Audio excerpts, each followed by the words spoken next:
Nggih. Limbukanipun Nggih. lanjut napa? Nggih.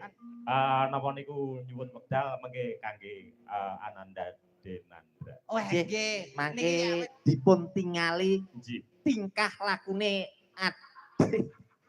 apa tuh basane kuwi? Gelaring sabet. Tingkah laku ku apa maksudmu? Dipun tingali adeganipun apa tuh ya? Apa? Gelaripun anggenipun mangke koprol wonten panggung. Sing koprol ya wayange. Kridanipun Dek Sindu. Nah, ya kuwi lho.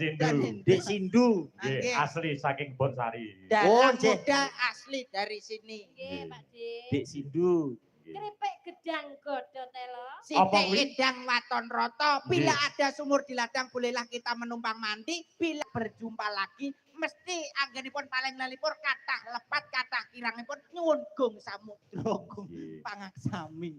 Ngiliti. Ngiliti. Apa nek tulisane to? Enek to, Mas. Ngiliti. Lho.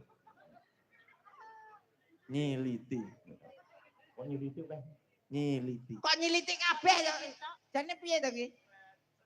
Rencana.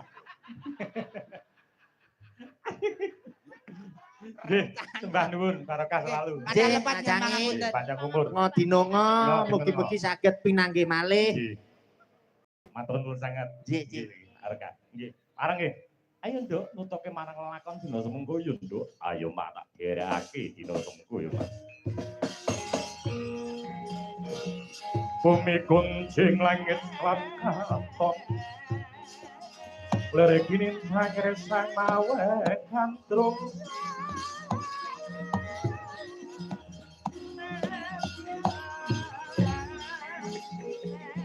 Sabarang kaclowo ker.